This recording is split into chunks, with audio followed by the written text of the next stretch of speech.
influencing popular culture, politics, and everything in between. The local station takes you ringside as we discuss the crazy world that is professional wrestling. This is Going Ringside with The Local Station. Hey there, and thanks for joining us for another episode of Going Ringside. I'm Scott Johnson. So glad you could be with us to discuss this world that is pro wrestling, and it has been somewhat of a chaotic last few weeks. If you've been following, you well know. But before we get to that, I want to talk to you about last episode, episode 30. It had a great response to that. If you want to go back and look at it in the archives right now, we had a long conversation with AA Arn Anderson. And we talked to him about everything from the Four Horsemen to MJF and everything going on in AEW where he's at right now, and all the time in between from his time in WWE as both backstage and then when he was there with Tully Blanchard in the late 80s. So just a lot of good stuff. Arn was a great interview. If you ever listen to Arn, he's got his podcast that he does too. You know he's a great talker. He's been one of the great talkers in the industry for decades, and we were so glad to sit down and talk to AA about everything going on in the industry right now with him that he's been involved with. And one thing that I really want to talk to him about, you want to go back and listen, is what he talks about comparing Maxwell Jacob Friedman, MJF, to Ric Flair. Is there a comparison between arguably the greatest heel in the world right now and arguably the greatest heel of all time? You'll want to hear what AA has to say. He knows both of them extremely well. Also, I want to remind you, if you haven't given us a follow yet at Going Ringside on both TikTok and Instagram, we are putting a lot of exclusive content there every day. Go there, give us a follow at TikTok and Instagram. Stuff that's going on day to day in the wrestling world. A lot of exclusive content you won't see anywhere else. Give us a follow there. Today we need to talk about what has been going on in the industry for the last few weeks with WWE. So prior to the merger, which was a couple weeks ago, which I think was September 11th is when it was executed in the New York Stock Exchange, and Vince McMahon and Ari Emanuel, Dana White and Triple H were all down there to officially form the new TKO Holdings, which is the merger between WWE and Endeavor, which is UFC, are now one company. As we've reported here at Going Ringside, you can listen to a lot of our breakdown of this in our old episodes. Ari Emanuel and Endeavor hold the majority share. They technically run the company. They have 51% of the voting shares. Vince McMahon is now a minority shareholder. He is no longer the ultimate man in charge of WWE, has 49% of the shares. That being said, it doesn't mean that Vince isn't in charge of WWE. The board has essentially placed Vince as the guy who runs WWE. So for all intents and purposes, he still runs the company. But he does have a guy to answer to, an Ari Emanuel and the Endeavor side of things. And if push ever came to shove and there needed to be a tough decision, Vince would be the minority guy. He's not going to win on a vote. But for now, Vince is running things. And there's been a lot of talk about Vince talking to the talent backstage the day of the merger, and, a lot of frustration. And that's not a surprise, because this is a groundbreaking shift in this company. They went from a publicly traded company that did have a board of directors, but McMahon was still in control, as he's been in control for 40 years. Finally, that has changed. And we knew, with any major corporate merger, there is going to be a lot of growing pains and changes that some people might not like, some people may not totally understand, because they're not working on the internals of this company. And one thing we learned in the weeks leading up to the merger, that there was a lot of talk that there were going to be layoffs at WWE. We didn't know who it would be. We didn't know it would be backstage. We didn't know it would be on-camera talent. But we knew there would be layoffs. And the day of the merger, the day after the merger, we didn't really hear anything. But then, in what people are calling Black Thursday, this past Thursday, the news drops that there are major talent cuts, major roster cuts. They cut a lot of talent. Many people you probably hadn't heard of. I hadn't heard of a lot of them. Some were ones who had just been training the entertainment center down in Orlando, a few NXTers. But there were some high-profile names. And let's put this up on the screen right now. We have got a graphic of some of the bigger names who WWE cut on Thursday, and then one big name the next day on Friday. The biggest name, probably Dolph Ziggler. Dolph has been a fixture with the company for almost 2 decades, coming in with, I think, the Spirit Squad back in the day. And he's been around. He's held titles. He's been a strong mid-carder for all this time. Elias, Mustafa Ali, another longtime name, Shelton Benjamin. Shelton on a second run with the company. He was obviously a big name and has been for many years. Top Dollar, Riddick Moss, some other big names. But the other one that everyone was kind of wondering about is the last name on our list, and that's Matt Riddle. He was let go the next day. Now, Matt Riddle has been involved in some stuff off camera in his personal life that has got some headlines that WWE and UFC and TKO now did not want to deal with. Matt Riddle was involved in, and it's ongoing right now, some allegations he made about an airport in New York that he was sexually assaulted by some sort of police officer there. That spawned a full-on investigation. There's debate on what's behind that and what's an allegation, what's true, what's not, and they will get to the bottom of that. But you have to believe that WWE, particularly in its new status as part of TKO, maybe didn't want to deal with that. They didn't want to deal with that drama, that personal drama that Riddle was bringing to the table. And he was let go. We don't know if that's why. We don't know if it was just part of the cuts and Riddle was one of the ones who was going to be let go. But it was interesting that they did all these cuts on Thursday, but Riddle was really cut individually on Friday, which I noted. But so that's happening. You have all the major cuts. That was kind of expected. But one other thing that's been talked about, the LA Times has been writing about it, Axios, other mainstream outlets, not wrestling publications, mainstream publications, and we talked about it at Going Ringside TikTok, that's the future of Vince McMahon. We covered it in a previous episode that McMahon, in July, had a federal subpoena and federal search warrant served on him. And we didn't really know about it until about a month later when the Securities and Exchange Commission, WWE, when it was going into this merger, had to do some public filings with the federal government. And we learned in that filing that Vince had been served with that subpoena and search warrant. We don't really know why. We don't know the nature of it. But I've talked to some lawyers, and we did on an earlier episode, who says that doesn't necessarily, Vince McMahon has not faced any criminal charges, but it doesn't mean that he won't in the future, because we don't know the nature of what is in this search warrant, what is in the subpoena that a grand jury handed down. It's something we're going to have to watch. But there was a lot of talk in the press that they may be paving the way for Vince to exit the company. We don't know if he will, but there have been some moves, and a lot of people are starting to speculate. Could Vince McMahon's days be numbered with WWE? A lot of people are wondering if that's going to be happening now. It's something we're going to be watching. But I wanted to bring in a guy who knows a lot about corporate restructuring.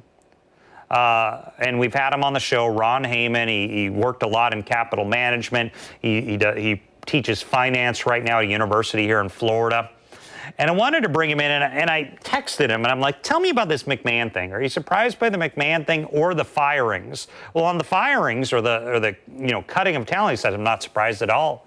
He says that is very common after major corporate mergers that you have a restructuring, people lose their jobs.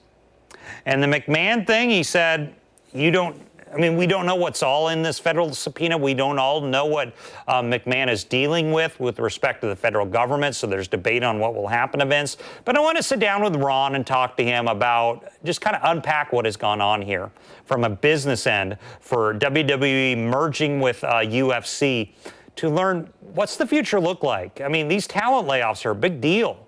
The future of Vince McMahon may be an even bigger deal.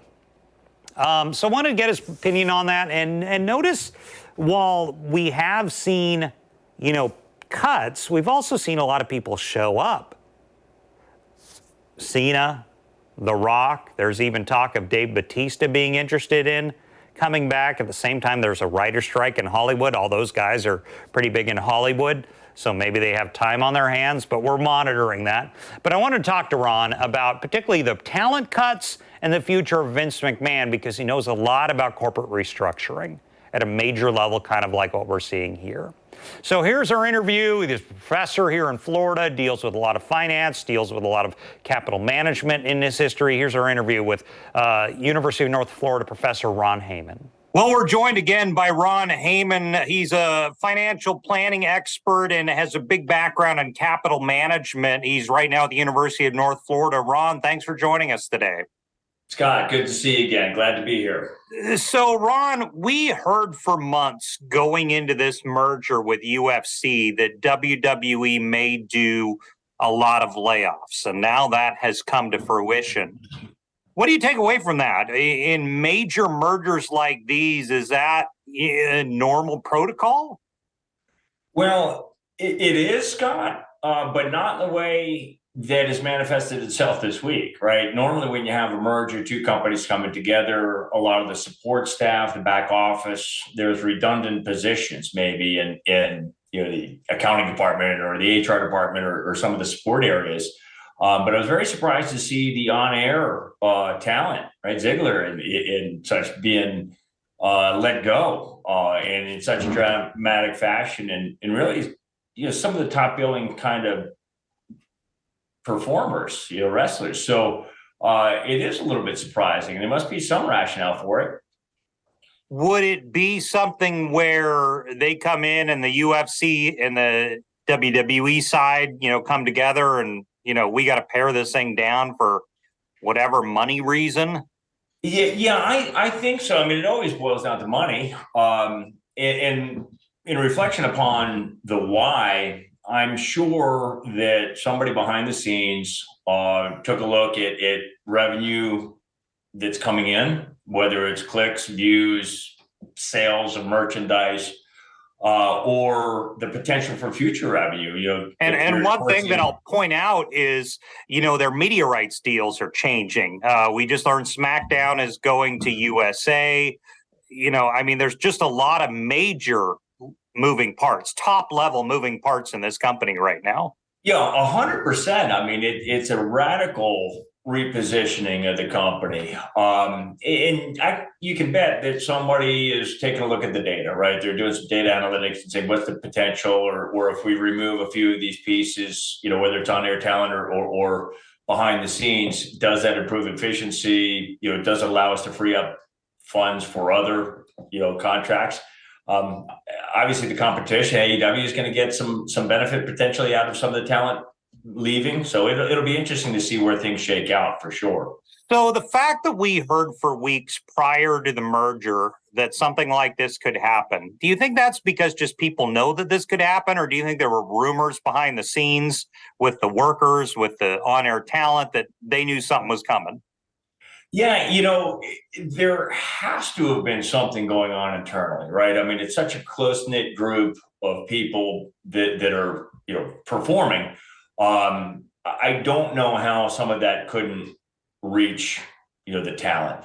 The who, the why, the where remains to be seen. Sometimes it could be a personality conflict, right? But behind the scenes, a lot of times it does boil down to money, the potential, the earnings potential, what's the longevity of some of the performers.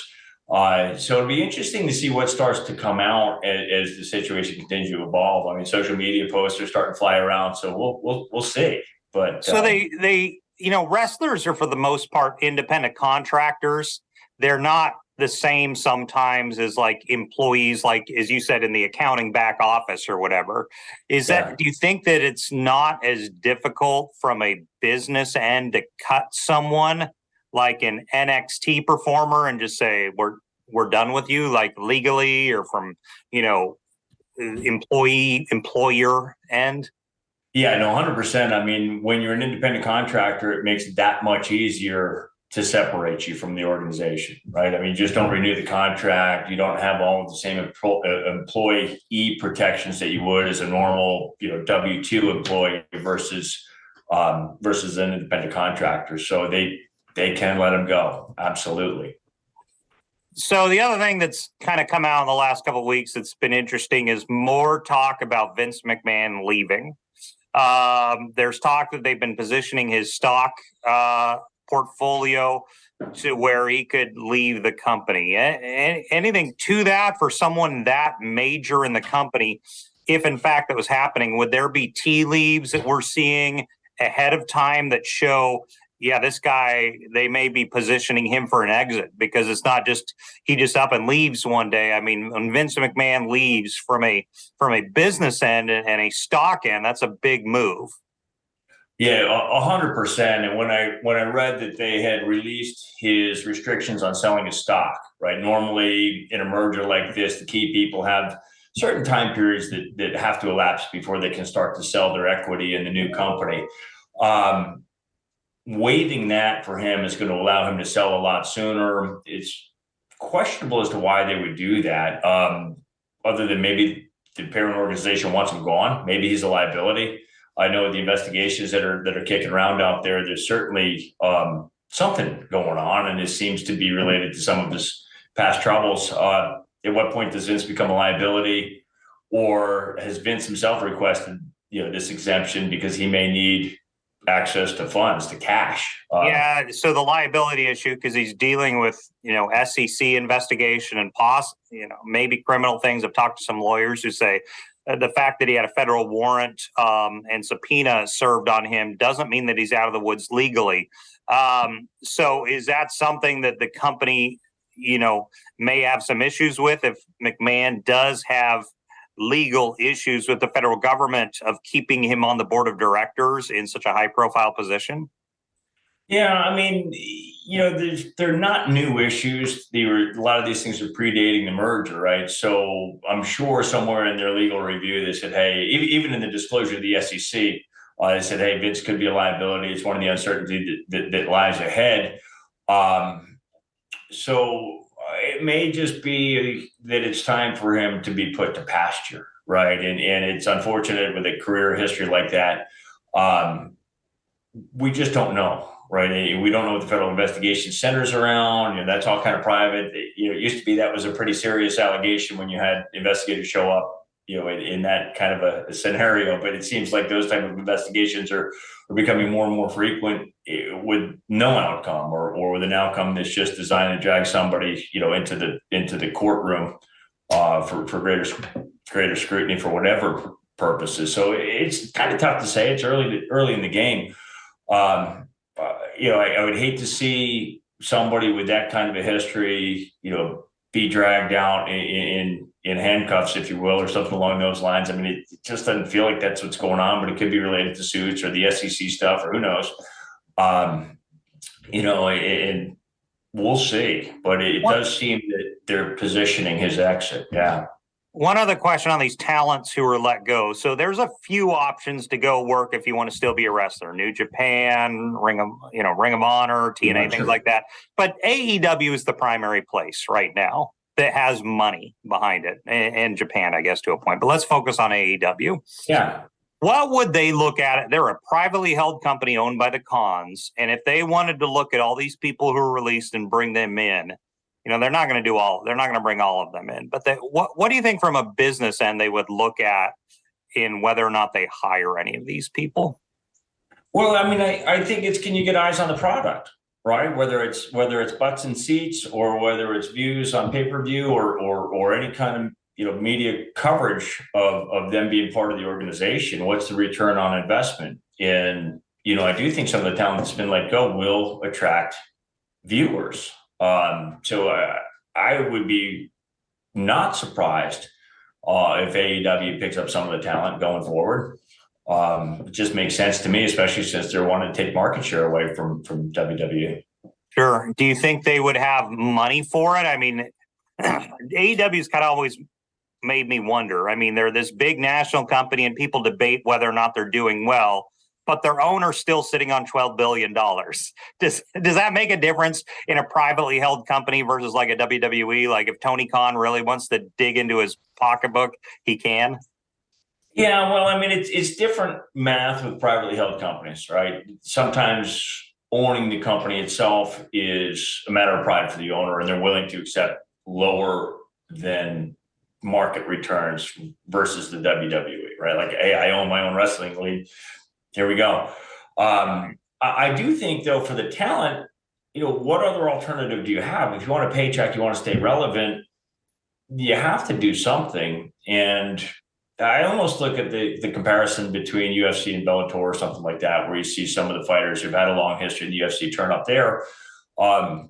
People tune in, and that is valuable to business. You can probably hire the talent for less, or you don't have to pay as many top tier talents, so you can allocate your revenue accordingly to have a couple of headliners and then some of the second tier kind of talent. So I think there's probably money to support a few of those people, and big names bring more big names, and big brings in more business. So it wouldn't be out of the realm of possibility at all. Well, Ron Heyman, the financial expert with the University of North Florida. Ron, thanks for joining us today. Scott, I'm honored. I appreciate you reaching out, and happy to be here with you. And so I appreciate Ron joining us again. He's been vital for us on the show, kind of unpacking all these major structural changes going on with WWE in the last few months. It was interesting what he said about AEW, that it's different on how a privately held company will make the decision if they want to bring these guys in or not. So, like, there's quite a lot of speculation. Like, a lot of these guys could arguably be the end of their career. They don't have, you don't make a lot of money when you're just starting out. You probably signed a contract that didn't pay a lot, and you're not a big name yet. So do you stick with wrestling, or do you go a different route? A lot of these people are still young. But for a guy like Dolph Ziggler or Shelton Benjamin, where this is all they've done for decades, and they're so well known, there will be other promoters who might have interest in them. And it doesn't mean that they can't pop back up in WWE down the road. There's obviously a lot of structural changes going on. So we have to have that discussion on what happens to some of these talent. There's a lot of top level guys here who are let go and now on the open market, and particularly in AEW, where, there's been a lot of discussion with AEW following the CM Punk drama, and CM Punk is gone, and is Jericho closing toward that retirement or maybe stepping away? Moxley had a concussion, I think I saw recently, or discussion of a possible concussion. Does Tony Khan need to start bringing in more talent? But they do have a lot of talent right now, and that debate is there. So we sat down with kind of the brain trust behind the scenes here at Going Ringside, a couple of our producers who we've had on before, Jason Mealy and Rory Thompson, big into your Ring of Honor and your New Japan and all that stuff. They know about the indies and all that stuff. I wanted to get their opinion on these guys and where some of them, and ladies, where some of them may land. So here's our interview with our producers, Rory and Jason here at Going Ringside, to kind of discuss where things go from here for all these talent who just lost their jobs. Well, joining me now to talk about this, our producers here at Going Ringside, Rory Thompson, Jason Mealy. Gentlemen, thank you for joining us today. Big week for WWE. What do you take away? Rory, let's start with you. Were you shocked at the amount of people cut? I wasn't shocked, honestly. Everyone knew that with the mergers coming on, a lot of people are going to lose their jobs. A lot of background staff have lost their jobs already, like producers and writers. So I already knew that there was going to be a lot of talent going away. And this is usually the time when talent gets cut from WWE. So I wasn't surprised by the talent. There are some big names in there, and we'll get into that a little bit later. Yeah, so let me go to you, Jason. Let's talk about this. Let's start with the big names, then we'll take it one at a time. Let's start with the big names. The one that shocked everyone, I think, the most was Dolph Ziggler. Yes and no. He's had a great career in WWE, but he hasn't... Almost 20 years. Yeah, but he hasn't, don't want to say you almost forgot about him, but it's been a while since I've seen him. And I'm sure he will bounce back. His brother is in AEW, so if anyone's going to AEW, it's probably going to be Dolph Ziggler out of this group.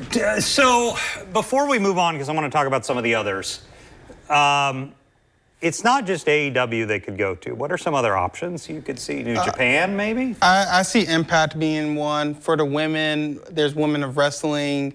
I say a lot of the women may go to Impact because Trinity is there, formerly known as Naomi and WWE. But there is New Japan. There is Ring of Honor, which is with AEW. Yeah. So there's a few avenues for them to go. Even, I mean, Ohio Valley Wrestling, you know, they have the Netflix show, so there's a little bit of eyes on them right now. That's true. And the NWA. Yeah. I could totally see Emma. Well, let's back up. I want Dashwood going back to Impact. We'll come back to this. I want to talk about the big names again. Shelton Benjamin. Were you shocked by Shelton?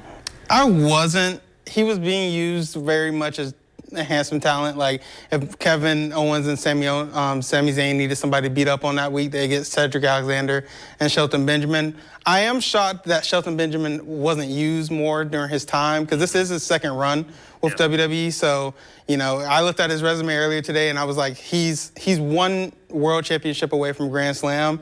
And, you know, I don't think he's ever going to get that chance again. I thought he was going to have a retirement match with like Carmelo Hayes out of NXT maybe.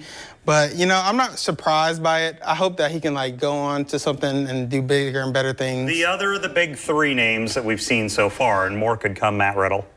Either you surprised by that? No. Nah. You're shaking your head. No, real quick. I mean, yeah, I think Is it because of the draw? Because he had this thing with the airport. It's a drama. I think he's had too many incidences, and he's probably worn out his welcome.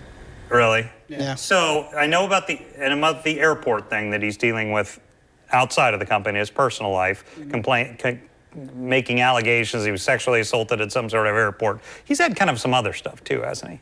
Yeah. I mean, I believe, I don't want to like misrepresent him. Yeah, misrepresent I don't want him. to either. Yeah. But I know there were some like issues with like drugs in his past, and so I think that might have played an issue. There's been concerns. Yeah, there's been some concerns. And, I mean, of course, we've all seen the blunder with him and Asuka where he kind of forgot his lines and just left. And I think there's been too many instances of that maybe backstage that we don't know about. Jason, you said you weren't too shocked. I mean, it's a shame because he was fantastic in NXT. And then it was when he got, you know, don't want to say the NXT curse, but you get up to the main roster. And he did well in the main roster, tagging with Randy Orton was some of the most entertaining So we were stuff talking about other companies. The lesser names, we could debate that. But the big three, Matt Riddle, Shelton, and Dolph Ziggler. Could you see where do you see those three ending up? Or do you see them still wrestling actively for a while? I see them, I mean, Shelton Benjamin could go anywhere he wants tomorrow. Or whenever his no competes up, you know, Shelton Benjamin will have a job. Matt Riddle, I mean, he could go the NWA route. Really? I've seen a lot of people saying Matt Riddle could go to AEW. You know, I think AEW has a little bit more grit to them. And I think that would be good for Matt Riddle's career. But also there's been backstage issues behind the scenes, you know, with CM Punk, where I think that might not be the best. Seeing your Jaguars shirt, that makes me think of Tony Khan. Yeah. Do you think he wants to bring someone like that into his locker room right now, being everything they've gone through with CM Punk and the Elite? Do you think they want that in the locker room? If it's a big name. See, right now, the way I see it, AEW's already loaded with talent. How are these guys going to get any TV time? What are they going to be brought in to do? Very valid point. They've already got so many people that you're not seeing on a week-to-week basis at AEW. One other thing I'm wondering about is oftentimes we hear about these guys cut and we think they're fired or let go. I mean, sometimes these guys want time off. They want to go be home with their families or deal with injuries or whatever. Could you see that any of these ever returning to WWE down the road? I see. Really? Okay. I see Alexis Gray. She's a very she's never had a debut. That's the one thing about her. She's been in the Performance Center. I followed her for a little minute. She's one of those batch of athletes from college who got tryouts into the WWE. You know, Bianca Belair is one of those athletes. So they want somebody who's an athlete out of college to come in and just, you know, be that star. And I think that if she goes to some promotion, probably Impact, AEW, builds up her resume, I can see her coming back and helping that women's division. And so I'm a little hesitant to talk about Vince McMahon because I'm worried by the time people see this, it'll be dated. But just quick opinions. There's been talk in the last week on Vince and whether or not they'll try and have him leave the company. What do you think about that? Do you think it'll happen? I don't see that. I mean, you think he's sticking with it? there's too much money involved with it now. Yeah. And Vince, the billionaire, Vince is the billionaire, Yeah. and that's. Rory, could you see Vince stepping away? I think for the best interest of WWE, I think they should get rid of him. Vince McMahon, a legend in the game. Everyone knows that without Vince McMahon, wrestling would not be where it is. But I also think that a lot of wrestlers are hesitant to come back to WWE because of Vince McMahon and how he treated them. There's been a lot of reports from a lot of wrestlers saying, I don't want to come back to WWE until Vince is gone. So I think that, once Vince is gone, I think we're going to see different control. I think Triple H is going to be able to control the main roster a little bit more.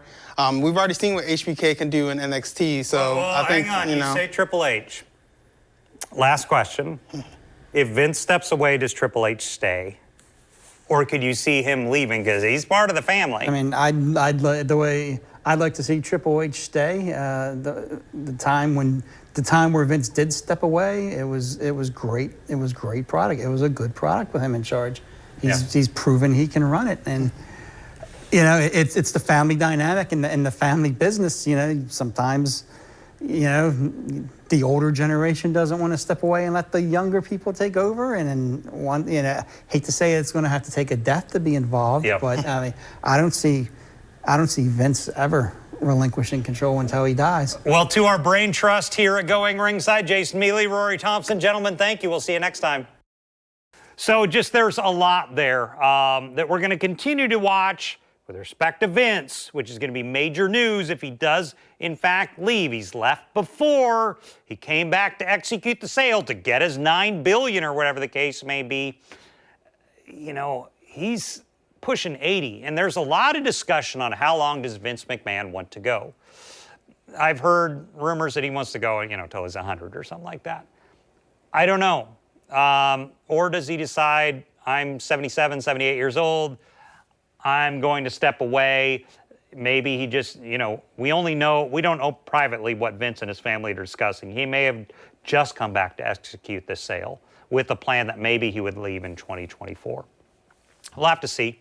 And then with these talent, where do they pop up? But I do want to once again put a plug in for our @Going Ringside TikTok and Instagram channels. As I say, putting exclusive content there every day. As we learned about some of these cuts and the news on Vince, we're putting stuff out within minutes for you. Here's just a few clips from @Going Ringside on TikTok in just the last couple weeks. Hey, I'm Scott Johnson, host of the Going Ringside podcast. Breaking news, Vince McMahon, according to the LA Times, may be forced to resign and leave the WWE. So this is all tied up in the Securities and Exchange Commission subpoena and search warrant at the federal level that was served on McMahon in July. It's really unclear. There hasn't been a lot of details of what this is related to. I talked to some legal experts who suspect it had something to do with the merger with UFC and getting all the details out there because he came back, had been gone from the company. And there are some reports, and the LA Times is one of them, who says McMahon may have to resign as a result of he can't be an officer in the company if he has any sort of criminal wrongdoing at a certain level. So right now, there are reports out that Vince may have to leave the company. We will be watching closely. Hey, I'm Scott Johnson, host of the Going Ringside podcast. Breaking news, Dolph Ziggler has been released by WWE after nearly 2 decades. Now, since the Endeavor merger here in the last couple of weeks, we've seen some layoffs and people no longer with the company. But Dolph Ziggler, I would say, so far is the highest profile wrestler to be let go. We don't know the details, if this was something that was mutual and he wanted to move on and they wanted to let him move on. That does happen behind the scenes, and we won't really know until Dolph does speak. But you have to wonder, where does he go from here? There's been a lot of talk that AEW has lost some high-profile talents. Well, Dolph Ziggler is a big free agent on the market right now. Hey, I'm Scott Johnson, host of the Going Ringside podcast. Breaking news, Matt Riddle has been released by WWE.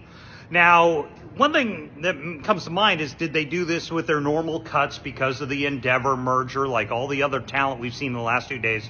Or did this have something to do with Matt Riddle's kind of off-camera issues that he had in LaGuardia or JFK Airport in New York, with the police officer, and he claims sexual assault. It causes whole sort of drama that WWE TKO may not want on the books. So Matt Riddle is gone from the company. What do you think should happen to him? Should he go to AEW? We'll watch and see. So there's a lot there. We're going to continue to watch this as news develops. We'll either do full shows like we are on this right now, or we'll put updates at TikTok and Instagram as they happen. That's a guarantee they'll be there. We may do some more shows on this subject because there's so much going on with this major merger, but we've got a lot coming up in the fall. So stay tuned to the next episode of Going Ringside. Thanks for joining us for episode 31. This has been Going Ringside with The Local Station, brought to you every Wednesday on your favorite podcast player, on New Sport Jax Plus, as well as the New Sport Jax YouTube channel.